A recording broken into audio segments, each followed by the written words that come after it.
Hello student, today we will start dual nature of light second lecture. First lecture में बहुत short video था लेकिन हमने photon के बारे में पढ़ा था, डुअल नेचर क्यों मतलब यहाँ पे, तो उसका सारा एक्सप्लेनेशन अच्छे से दिया था। जिन्होंने नहीं देखा है फर्स्ट वीडियो वो जरूर देख लेंगे। सेकेंड वीडियो में आने से पहले याद हो तो फर्स्ट वीडियो में मैंने प्रॉपर्टी ऑफ फोटोन से स्टार्ट कर दिया था और उसमें दो प्रॉपर्टी मैंने एक्सप्लेन किया था, तो वो सारी चीज़ें अगेन एक्सप्लेन नहीं कर रहा। थर्ड प्रॉपर्टी पे डायरेक्टली मैं आ रहा हूँ यहाँ पे फोटोन के। थर्ड प्रॉपर्टी क्या है फोटोन का? Photons are electrically neutral and are affected by electric and magnetic field. ये सबसे मेन बात है यहाँ पे। आर नॉट अफेक्टेड, सॉरी, यहाँ पे are not affected by electric and magnetic field. अब ये समझना है यहाँ पे कि देखो सबसे पहले ये क्या लिखा है यहाँ पे कि फोटोन क्या होता है, इलेक्ट्रिकली न्यूट्रल होता है। तो अगर कोई भी चार्ज पार्टिकल या कोई भी पार्टिकल है अगर इलेक्ट्रिकली न्यूट्रल है तो मतलब नेट चार्ज क्या आ रहा है उस पर? जीरो। अगर नेट चार्ज जीरो आएगा तो याद रखना वो इलेक्ट्रिक या मैग्नेटिक फील्ड उसको अफेक्ट नहीं करता। करंट सुनना है यहाँ पे, क्योंकि जब चार्ज ही नहीं होगा तो आप बताओ यहाँ पे फोर्स उस पर लगेगा इलेक्ट्रिक के कारण या मैग्नेटिक के कारण? नहीं लगेगा। तो यहाँ पे वही चीज कंसेप्ट यहाँ पे है कि ये क्या होता है, इलेक्ट्रिक फील्ड है और इसमें फोटोन को आप भेज रहे हो। बात समझ आ रही है ना? अगर फोटोन की बात करें तो ये क्या बोल रहे हैं, यहाँ पे क्या बोला जा रहा है इसके अबाउट? इलेक्ट्रिकली न्यूट्रल है। अगर यहाँ पे इलेक्ट्रिकली न्यूट्रल है तो यहाँ पे नेट चार्ज कितना आएगा? जीरो। अगर नेट चार्ज जीरो आ रहा है तो इसको इलेक्ट्रिक फील्ड या मैग्नेटिक फील्ड से पास करो तो उसका ना तो इलेक्ट्रिक फील्ड का, दूसरा क्या होता है मैग्नेटिक फील्ड, दोनों का कोई अफेक्ट नहीं होता, मतलब ये अफेक्ट नहीं करते हैं। अब एक चीज और ध्यान देना, क्या ग्रेविटेशनल फील्ड के अबाउट कोई कमेंट है? Answer yes. न्यूटन ने माना था कि कोई भी फील्ड अफेक्ट नहीं करता है, लेकिन ये बाद में रॉन्ग हो गया था क्योंकि बाद में देखा गया कि जैसे ब्लैक होल जो कि ग्रेविटेशनली क्या होता है, यहाँ पे ग्रेविटेशनल फील्ड के कारण बना होता है, वो क्या अगर देखा जाए उसके कारण तो यहाँ पे अफेक्ट आता है। बात समझ आ रही है ना? आप ब्लैक होल से कभी भी फोटोन पास होते हैं तो वो क्या होता है, कैप्चर कर लेते हैं कि नहीं उसको। तो याद रखना ये देखा गया कि लाइट उसमें क्या होता है, यहाँ पे बेंड हो जाती है ब्लैक होल में। दैट्स वाई यहाँ पे ग्रेविटेशनल फील्ड का तो अफेक्ट पड़ता है या उसका अफेक्ट आता है, लेकिन यहाँ पे इलेक्ट्रिक और मैग्नेटिक फील्ड का अफेक्ट नहीं आता है। कारण क्या होता है? क्योंकि चार्ज क्या होता है यहाँ पे नेट जीरो होता है या इलेक्ट्रिक न्यूट्रल होने के कारण फोटोन ना तो इलेक्ट्रिक फील्ड में ना ही मैग्नेटिक फील्ड में अफेक्टेड होते हैं, ठीक है, लेकिन ग्रेविटेशनल फील्ड में आते हैं या होते हैं। उसका कारण मैंने समझा दिया, यहाँ पे एक्सपेरिमेंटली प्रूव हो चुका है। अब बात करूँ यहाँ पे फोर्थ पॉइंट की, फोर्थ प्रॉपर्टी ऑफ फोटोन के। तो इसमें क्या लिखा मैंने? Photons do not exist at rest, its mass rest mass is zero. ये ध्यान दे रहे हैं यहाँ पे, अगर ये रेस्ट पे एग्जिस्ट नहीं करेगा तो डेफिनेटली क्या होता है यहाँ पे, रेस्ट मास इसका क्या रहेगा यहाँ पे? जीरो। अगर रेस्ट मास इससे जीरो रहेगा तो ये सबसे मेन पॉइंट है फोटोन के अबाउट बच्चों। ये ध्यान देना यहाँ पे, photons do not exist at rest, कभी भी रेस्ट पे होता ही नहीं फोटोन। फोटोन का मतलब मूवमेंट करेगा जरूर, जब मूवमेंट करेगा तो रेस्ट मास क्या रहेगा इसका? जीरो, क्योंकि रेस्ट मास का मतलब बॉडी रेस्ट पे होनी चाहिए। समझ में आ रहा है ना? तो यहाँ पे वही फोर्थ प्रॉपर्टी एक्सप्लेन कर रहे हैं कि यहाँ पे photon do not exist at rest और that's why its rest mass is zero. अब बात करें यहाँ पे, एक यहाँ पे मैंने फॉर्मूला लिखा है इक्विवेलेंट मास ऑफ फोटोन। ये सबसे मेन पॉइंट है। आपको बताऊं बच्चों, यहाँ पे आइंस्टाइन ने एक फॉर्मूला दिया था, एनर्जी और मास को इक्विवेलेंट किया था। ये जब जिस टाइम पे इन्होंने इक्विवेलेंट किया था पूरे फिजिक्स में एकदम से तहलका मच गया था। ये बहुत बड़ी बात होती है कि एनर्जी और मास को भी इक्विवेलेंट किया जा सकता है, कि एनर्जी से मास में, मास से एनर्जी में कन्वर्ट किया जा सकता है। तो यहाँ पे आइंस्टाइन ने एक फॉर्मूला बताया था, और ये क्या फॉर्मूला है यहाँ पे? एनर्जी जो होता है वो क्या होता है? M C square. बस है ना, आइंस्टाइन एक्सप्लेनेशन के according, where M is the mass of क्या होता है यहाँ पे पार्टिकल और C is the speed of light. तो यहाँ से एक कंक्लूजन निकल रहा है, और कंक्लूजन क्या निकल रहा है अपन यहाँ पे देखना है हमें कि यहाँ पे क्या कंक्लूजन आएगा। तो ये ध्यान देना यहाँ पे, अगर मैं इलेक्ट्रिक फील्ड यहाँ पे सॉरी एनर्जी की बात करूँ तो क्या लिखा मैंने? M C square. बात समझ आ रही है ना? और फोटोन के पास एनर्जी कितना होता है? H new. अगर किसी को मतलब नहीं देखा है तो फर्स्ट लेक्चर या फिर फोटो इलेक्ट्रिक इफेक्ट देख लेना। एनर्जी कितना कैरी करता है फोटोन? H new. और यहाँ पे E is equal to M C square. तो यहाँ से एक इंपॉर्टेंट रिजल्ट निकलेगा कि इक्विवेलेंट मास क्या होगा फोटोन का। तो याद रखना, रेस्ट मास तो जीरो होता है, लेकिन इक्विवेलेंट मास की बात करूँ मैं तो एच न्यू डिवाइडेड बाई क्या होता है यहाँ पे C square, where C is the speed of light. लेकिन याद रखना कि फोटोन की होता है, फर्स्ट प्रॉपर्टी भी समझाया था कि लाइट के स्पीड से ही चलता है, ठीक है बच्चों। तो इसलिए क्या होता है यहाँ पे मास इक्विवेलेंट अगर देखा जाए तो यहाँ पे H nu divided by C square, ये बहुत इंपॉर्टेंट रिजल्ट है अपने आप में, ठीक है। अब इसके बाद मैं फिफ्थ प्रॉपर्टी पे चल रहा हूँ और फिफ्थ प्रॉपर्टी में समझाऊंगा कि मोमेंटम कैसे निकाला जाता है और एक क्रूशियल रिजल्ट यहाँ पे निकल गया, मतलब इंपॉर्टेंट रिजल्ट निकलता है रिलेटेड टू फोटोन के मोमेंटम से, ठीक है। अब बात करते हैं फोटोन की फिफ्थ प्रॉपर्टी से।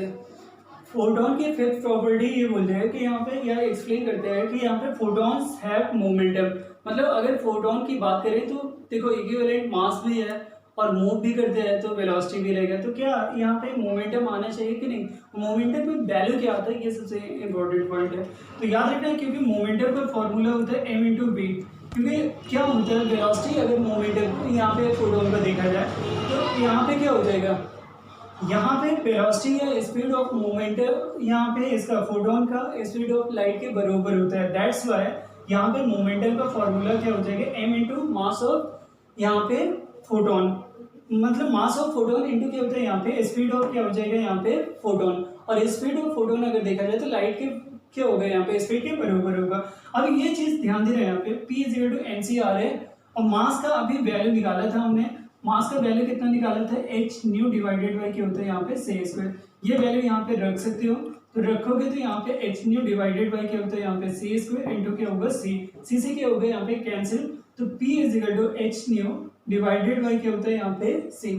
या इसी को एक और अच्छा से इंपॉर्टेंट से रिजल्ट निकाल रहा हूँ यहाँ पे, एक तो ये मोमेंटम का रिजल्ट होता है, दूसरा याद रखना यहाँ पे आप सब जानते हो यहाँ पे कि क्या होता है c is equal to nu lambda होता है कि नहीं, तो न्यू इज इक्वल टू क्या हो जाएगा यहाँ पे c बाई लैम्डा, मतलब फ्रीक्वेंसी इंटू क्या होता है वेवलेंथ, ये क्या होता है स्पीड ऑफ लाइट के बराबर। अगर ये रिजल्ट यहाँ पे रखते हो तो मोमेंटम का वैल्यू कितना हो जाएगा h बाई सी और न्यू की जगह पे c बाई लैम्डा, तो याद रखना यहाँ पे c क्या होता है यहाँ पे कैंसिल, तो इसीलिए मोमेंटम का एक फॉर्मूला निकल के आता है, वो क्या होता है यहाँ पे p इज इक्वल टू क्या हो जाएगा यहाँ पे h बाई लैम्डा। याद रखना मोमेंटम का यहाँ पे डी ब्रोगली इक्वेशन में भी जाके आप पढ़ते हो यहाँ पे, तो यहाँ पे क्या होता है मोमेंटम जो कैरी करता है फोटोन वो क्या होता है यहाँ पे h divided by lambda, where lambda is the wavelength of light, h क्या होता है यहाँ पे प्लैंक कांस्टेंट। अब आगे ध्यान देना है यहाँ पे ये मोमेंटम निकल आया, मोमेंटम और एनर्जी को क्या रिलेट कर सकते हो, आंसर यस।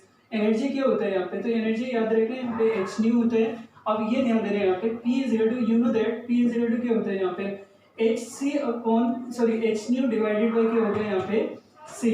अब यहाँ पे h न्यू की जगह पे e रख सकते हो कि नहीं, तो e डिवाइडेड बाई c, और ये क्या होता है यहाँ पे p के बराबर होता है। तो याद रखना तीन रिजल्ट यहाँ पे फोटोन के मोमेंटम के अबाउट निकाला है हमने, एक तो क्या होता है h बाई लैम्डा होता है, दूसरा energy divided by speed of light, और तीसरा क्या होता है यहाँ पे h न्यू बाई क्या होता है यहाँ पे स्पीड ऑफ लाइट। तो याद रखना तीनों ही क्या होते हैं, कभी क्वेश्चन आपको पूछा जाता है तो तीनों ही इंपॉर्टेंट है रिजल्ट पास नहीं आ रहा है। इसी बेस पे मैं एक क्वेश्चन देता हूँ सॉल्व करके यहाँ पे और समझाता हूँ आपको कि किस तरीके से क्वेश्चन आता है मोमेंटम बेस पे, ठीक।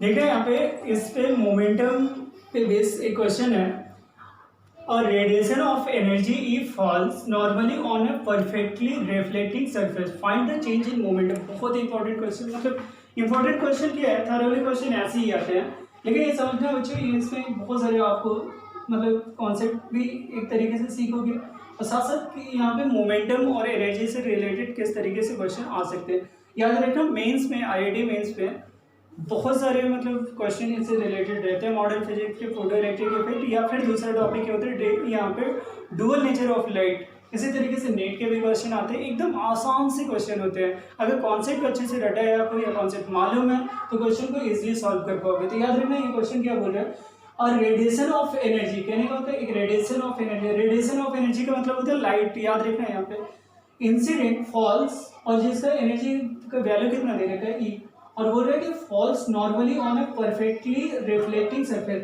तो ये क्या होता है यहाँ पे परफेक्टली रिफ्लेक्टिंग सरफेस है और यहाँ पे फॉल्स हो रहा है, तो अगर ये क्या होता है यहाँ पे नॉर्मली फॉल होगा तो जिस एंगल में इंसिडेंट होता है उसी एंगल से बैक होता है, ये तो सबको पता है यहाँ पे। तो याद रखना यहाँ पे इधर क्या होगा रेडिएशन बैक हो जाता है, क्यों, क्योंकि फोटोन क्या है पार्टिकल है, और पार्टिकल अगर हिट करोगे जीरो एंगल पे तो जीरो से बैक होगा, और क्या होता है 45 से तो 45 पे बैक हो जाएगा। जैसे लाइट क्या होता है पार्टिकल नेचर के कारण अगर ये यहाँ पे हिट हो रहा है तो ये बैक भी इसी डायरेक्शन में हो जाता है। तो बोल रहे चेंज इन मोमेंटम बताओ।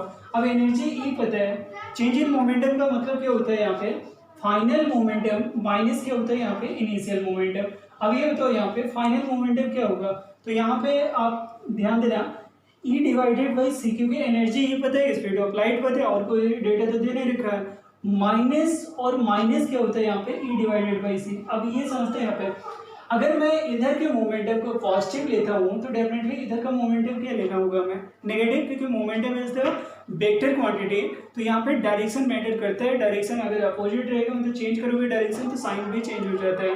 तो दैट्स वाई यहाँ पे ये क्या होता है यहाँ पे इधर का डायरेक्शन पॉजिटिव है तो इसको क्या लेना होगा नेगेटिव। अब एनर्जी क्या होगा यहाँ पे फाइनल मोमेंटम ई बाई सी, अभी निकलवाया था मैंने मोमेंटम का फॉर्मूला समझाया था कि ई बाई सी एक फॉर्मूला होता है, एक फॉर्मूला क्या होता है यहाँ पे एच न्यू बाई सी होता है और एक फॉर्मूला क्या होता है यहाँ पे एच बाई लैम्डा। तो यहाँ पे ना तो वेवलेंथ दिया है, यहाँ पे एच बाई क्या होगा यहाँ पे लैम्डा, ना तो वेवलेंथ दिया है ना फ्रीक्वेंसी दिया है, एनर्जी दिया है तो एनर्जी वाला कॉन्सेप्ट लगाएगी कि नहीं, तो ये से यहाँ पे एनर्जी का लगा रहा हूँ। और ये नेगेटिव आने का रीजन क्या होता है अगर इधर का पॉजिटिव ले रहे हो तो इधर का क्या लेना होगा नेगेटिव, दैट्स यहाँ पे माइनस साइन, माइनस माइनस क्या होगा प्लस, तो ये क्या होता है यहाँ पे आंसर क्या हो जाएगा 2e डिवाइडेड बाई सी। याद रखना चेंज इन मोमेंटम कितना आ जाएगा 2e बाई सी। कौन सा ऑप्शन सही है, तो यहाँ पे B option is the correct option. समझ में आ रहा है ना, तो याद रखना चेंज इन मोमेंटम में बी ऑप्शन क्या रहेगा यहाँ पे करेक्ट, ये इतना समझना ठीक। एक लास्ट प्रॉपर्टी है इसका ठीक, देखना यहाँ पे लास्ट प्रॉपर्टी क्या होता है फोटोन का, intensity of light is proportional to number of photon. ये बहुत इंपॉर्टेंट है, इंटेंसिटी लाइट का क्या होता है यहाँ पे नंबर ऑफ फोटोन के डायरेक्टली प्रोपोर्शनल होता है। समझ में आ रहा है ना, कहने का मतलब अगर कोई भी सोर्स ऑफ लाइट जितना ज़्यादा इंटेंस होगा या उसकी इंटेंसिटी अगर मैक्स होगी तो उससे निकलने वाला फोटोन भी ज़्यादा होगा, नंबर ऑफ फोटोन क्या होता है मैक्सिमम होगा।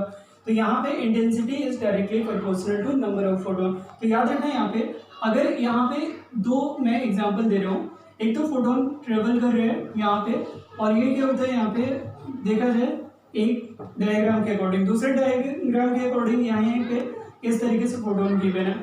अब यहाँ पे आपको इंटेंसिटी बताना है डायग्राम को देख के, मतलब फिगर को देख के बताना है कि इंटेंसिटी किस एग्जाम्पल के लिए मैक्स होगा। मतलब दो सोर्स हैं, एक सोर्स यहाँ पे फर्स्ट है, दूसरा सोर्स क्या होता है यहाँ पे सेकंड है। दोनों सोर्स का मैंने यहाँ पे नंबर ऑफ फोटोन मेंशन किया है। अब देखो यहाँ पे नंबर ऑफ फोटोन मैक्स है या मिनिमम, आंसर क्या होता है मिनिमम, क्योंकि क्या होता है दूर दूर है। तो यहाँ पे जब नंबर ऑफ फोटोन कम होगा तो डेफिनेटली यहाँ पे ये मान लो ए है सोर्स और ये क्या होता है यहाँ पे बी सोर्स। तो इंटेंसिटी ऑफ ए यहाँ पे आई है, इंटेंसिटी ऑफ बी क्या होता है आई बी। तो यहाँ पे इसको देख के डायग्राम को क्या पता चल रहा है कि नंबर ऑफ फोटोन फर्स्ट अरे मान लो यहाँ पे एन से रिप्रेजेंट करो, ए के केस में क्या होता है लेस होगा किसके कंपेरिजन में यहाँ पे बी के। अगर लेस होगा यहाँ पे तो डेफिनेटली क्या होता है यहाँ पे इंटेंसिटी भी ए का क्या होता है कम होता है और किसके कंपैरिजन में यहाँ पे बी के। तो ये बात हमेशा याद रखना है कि इंटेंसिटी क्या होता है नंबर ऑफ फोटोन पे डिपेंड करता है। नंबर ऑफ फोटोन कम रहेगा तो इंटेंसिटी का वैल्यू कम होगा और नंबर ऑफ फोटोन ज़्यादा है तो इंटेंसिटी ज़्यादा। कहने का मतलब सोर्स ज़्यादा इंटेंसिटी वाला होता है तो नंबर ऑफ फोटोन ज़्यादा है उससे इमर्ज आउट होता है और कम होगा तो कम रहता है। तो याद रखिए प्रॉपर्टीज हो जाते हैं कंप्लीट, ठीक है ना।